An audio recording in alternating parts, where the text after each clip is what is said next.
Haryana H9 PM news channel में आप सबका स्वागत है। आइए आपको कराते हैं खरखुदा के डॉक्टर अमर सेठी अस्पताल में ECHS, PPA, ESI, आयुष्मान सुविधा उपलब्ध। CGHS व हरियाणा गवर्नमेंट पैनल की सुविधा भी मिलेगी जल्द। अस्पताल में हाईटेक सुविधा उपलब्ध। रिडाऊ गांव में रात को बिजली निगम की एक टीम छापामारी करने गई थी और उन्होंने छापामारी के दौरान एक व्यक्ति की बिजली चोरी पकड़ भी ली थी, जिसकी वो वीडियोग्राफी बनाने लगे थे। जैसे ही उन्होंने वीडियोग्राफी शुरू की, उसके बाद आसपास खड़े हुए 4-5 लोग आए, ग्रामीण आए और उन्होंने बिजली निगम की टीम पर हमला कर दिया, जिसमें JE Satbir Singh, Balkishan foreman, lineman Naveen और जोगिंदर, ALM हरदीप, इन सभी को लात गुस्से मारे, उनके साथ उन पर ईंटों से हमला कर दिया। इस तरह का मामला सामने आया है, जिन्हें अस्पताल में दाखिल कराया गया, जिनका इलाज कराया गया और अब खरखोदा पुलिस थाने में उनकी FIR दर्ज की गई है ताकि आरोपियों को कड़ी से कड़ी सजा दी जा सके। पानीपत के संदीप ने एक शिकायत पुलिस को दी है, जिसमें उन्होंने कहा है कि मंडोरा गांव में वह RS कंपनी का सुपरवाइज़र है।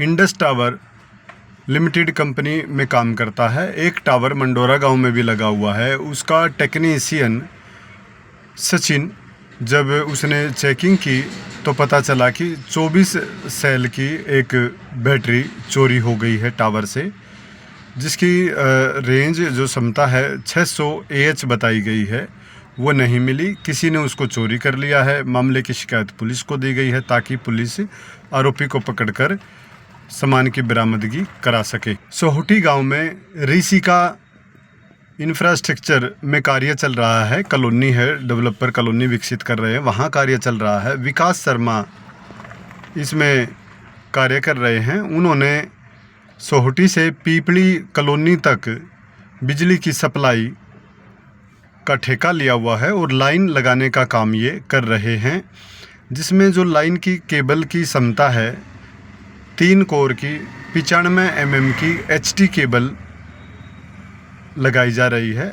लेकिन 15-20 दिन पहले इस एरिया में पानी भरा हुआ था, जिसके कारण ये लाइन लग नहीं पा रही थी। तो जो कंपनी है उसने IMT SSIIDC का जो पावर हाउस है उसके पास लाइन को बगैर जोड़े छोड़ दिया था, ताकि पानी जब ख़त्म हो जाएगा तब ये लाइन को जोड़ा जा सकेगा। लेकिन अब वहाँ से 60 मीटर की 3 कोर 95 mm की केबल चोरी हो चुकी है, जो काफ़ी कॉस्टली बताई गई है। मामले की शिकायत सैदपुर पुलिस चौकी में दी गई है ताकि FIR दर्ज करके मामले की छानबीन की जा सके और चोरों को पकड़कर केबल की रिकवरी कराई जा सके। खरखोदा के मटिंडू गांव में गांव की जमीन के बंटवारे को लेकर कोर्ट में मामला विचाराधीन था, जिसके आदेश जारी हो चुके थे।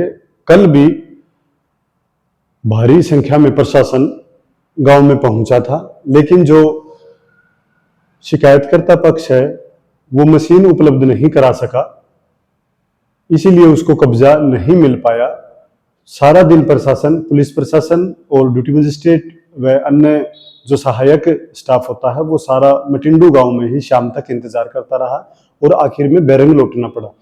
उधर जैसे ही मामला कोर्ट में पहुंचा तो कोर्ट में जज साहब ने उनको फटकार लगाई और अब की बार आदेश जारी किए हैं कि जो मशीन लेके आनी है वो सरकार ही मशीन लेके जाएगी और मौके पर पैमाइश करेगी और मौके पर कब्जा दिलाएगी। करीब 47 लोगों को जमीन यहाँ पर मिलनी है। 47 केस हैं, ताकि वो सारे के सारे केस डिस्पोज ऑफ हो सके और उनको उनका हक मिल सके। ऐसे आदेश फिर से जारी किए गए हैं। तो 27 और 28 को फिर से प्रशासन शेड्यूल जारी कर सकता है, मटिंडू गांव में कब्जा कार्रवाई कर सकता है। खरखोदा न्यायालय में विक्रांत जी की अदालत में एक केस आया था, जिसका जो मूर्ति देवी हैं वो गड्डी सिसाना की रहने वाली हैं और उनकी जो म्यूटेशन है, जो इंतकाल दर्ज करने वाली बात है, वो नहीं हो रही थी। वो तहसील में चक्कर कटा रही थी, तो वो वकील के थ्रू कोर्ट केस चल गया था खरखोदा में और खरखोदा कोर्ट ने 11/9/2025 को आदेश जारी किए थे कि इसकी म्यूटेशन की जाए, लेकिन तहसीलदार ने म्यूटेशन नहीं की, जिसके चलते आज उसमें सुनवाई हुई और उस मामले में तहसीलदार को फटकार लगाई, खरखोदा तहसीलदार को।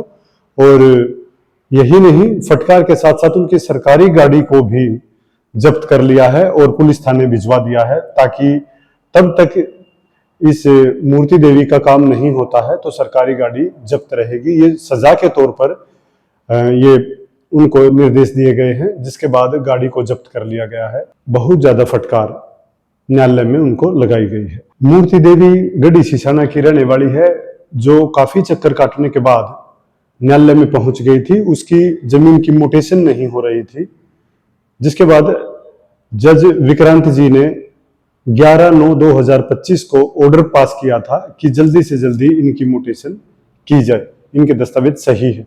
लेकिन तहसील डिपार्टमेंट ने अभी तक उनकी म्यूटेशन नहीं की थी, जिसके चलते जो एक क्लेम बनता है अवमानना का, उसके तहत दोबारा से कोर्ट में मामला आ गया। दोबारा से कोर्ट में जैसे ही मामला पहुंचा, जज साहब ने पहले तो जो तहसील विभाग है उसको काफी फटकार लगाई, और फटकार के बाद उनकी जो सरकारी गाड़ी है, तहसीलदार नायब तहसीलदार की सरकारी गाड़ी को जब्त कर लिया गया है और पुलिस के हवाले कर दिया गया है, ताकि ये चीज सजा के तौर पर देखी जा सके और भविष्य में कोर्ट की अवमानना ना हो, ये भी कड़ी चेतावनी उनको दी गई है। और साथ ही जो महिला है मूर्ति देवी जी, उनका म्यूटेशन करने के भी आदेश फिर से जारी किए गए हैं। लगातार खबरों से बनी रहने के लिए चैनल को लाइक, सब्सक्राइब और शेयर जरूर करें। धन्यवाद।